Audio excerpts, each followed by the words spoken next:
welcome again to another 5 Minutes with, and I'm delighted to be presenting this with my co-host, Dr Phyllis Murphie, and today we're having a chat with Dr Alex Rawcliffe.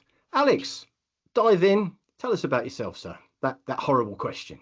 Yeah, no, thanks very much for having us. So my name's Dr Alex Rawcliffe. I am a civilian senior scientific officer within the Army Health and Performance Research Team, and I am the defence lead in sleep science and medicine. Currently leading on a series of research projects aiming at characterising sleep issues in active duty military personnel alongside associated mental health problems, and also providing the evidence base to inform improvements in sleep-related practices and policies in British Army basic training.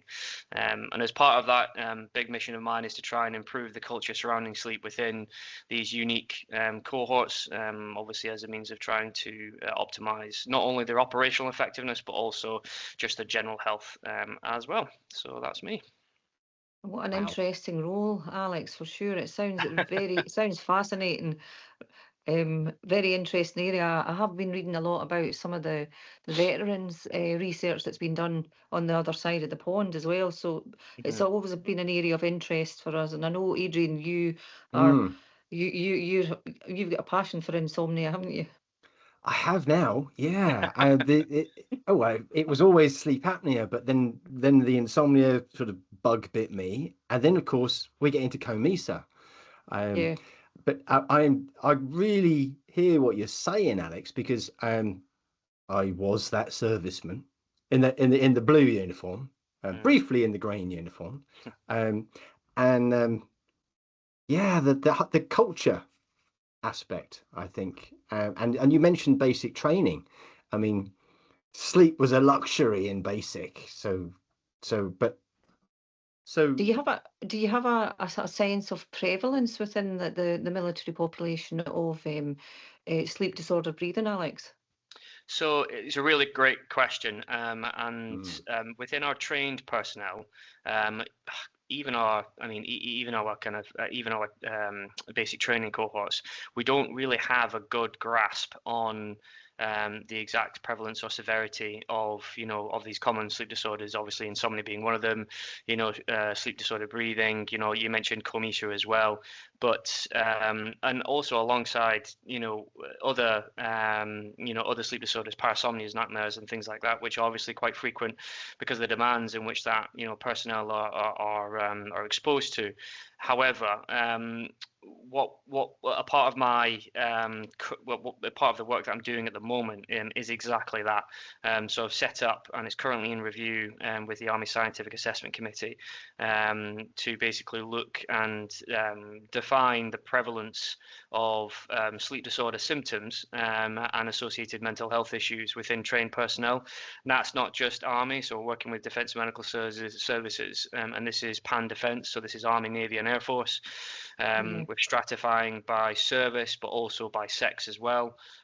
So we've got a real kind of so that'll provide the kind of robust evidence base in terms of really kind of understanding within our UK-based population, the severity and the likely prevalence of sleep disorders. And then this marries into which has recently been stood up and is a fantastic kind of demonstration of, as you mentioned, Adrian, that recognition piece in terms of just the importance of sleep is that we've now got a defence integrated sleep treatment pathway. So clinicians within defence have got the tools and the understanding of including, as part of their general assessments and evaluations, etc., to include sleep. So similar to and how your to do something about it to help. Exactly. Brilliant delivery at the end of the day. It's going to be very interesting research to read. No, I'm hoping, it's a survey-based study, and it's going to be kind of, I've kind of estimated based on the sample size calculations that we've done for it to be lasting about a year, maybe 18 months, maybe a bit less depending on uptake. But a big part of it is that comms piece, and so that PPI piece and engagement with key stakeholders within defence and also external as well, to really kind of get the word out in terms of the study itself, just so we can have a real nice healthy data set to really kind of get our teeth into, to identify where the hotspots are, because obviously we know insomnia is is probably one of the most prevalent, sleep disorders, certainly it is in other populations. And we suspect it is within UK-based military populations. Certainly, the US, Canadians, Australians, they've done similar work like this, but this will help us inform, investment decisions, transforming, treatment pathways, upskilling clinicians in like CBTI and things like that, etc. So yeah, hoping for big impacts from this study. Yeah.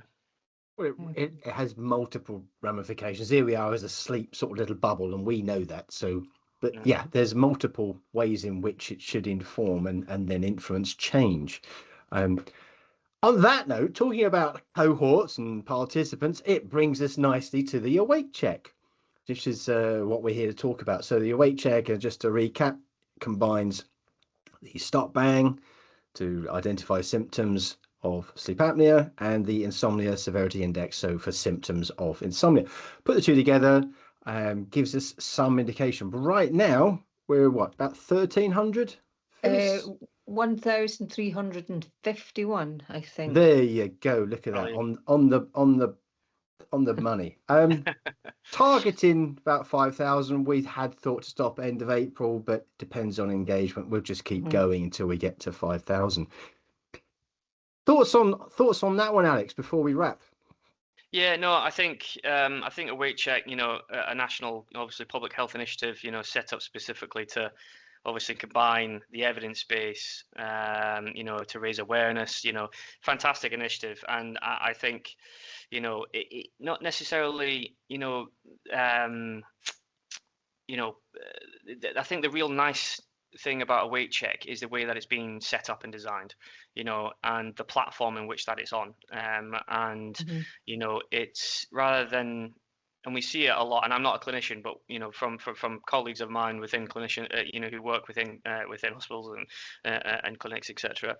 The time taking to do a full kind of clinical interview, with someone, unfortunately, either they don't have the time, or they kind of they end up with extra burden or extra,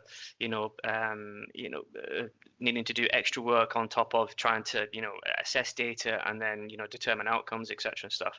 And so with this, it's a real kind of coherent, simple but effective structure in a way in which that you can use clinically validated tools to get a good kind of sense of not just obviously prevalence, but also the severity of that potential disorder, and then obviously that then informing the individual on a clinical level, or close to a clinical level, being able to then take it to their healthcare provider, and from my experience, and we see this a lot within the military as well, is everyone has technology, everyone has a smartwatch, everyone has a ring and things like that, and they have their place, absolutely. And we are really, there you go, and we really do obviously need to kind of latch onto that and see how that develops, etc.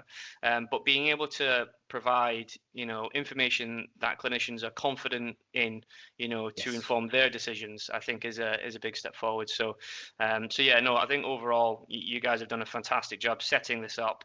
And I've been kind of keeping an eye on the outside of things, just in terms of the engagement piece, and Awake Check has been raised in conversations within the military as well. So there's a win. Fantastic. Exactly. And so you're likely probably collecting data from personnel, be that active duty or be that we don't get into that. But so before we wrap, this thing you touched on there is participant burden. We really focused on making sure that it was a smooth for use on a mobile phone.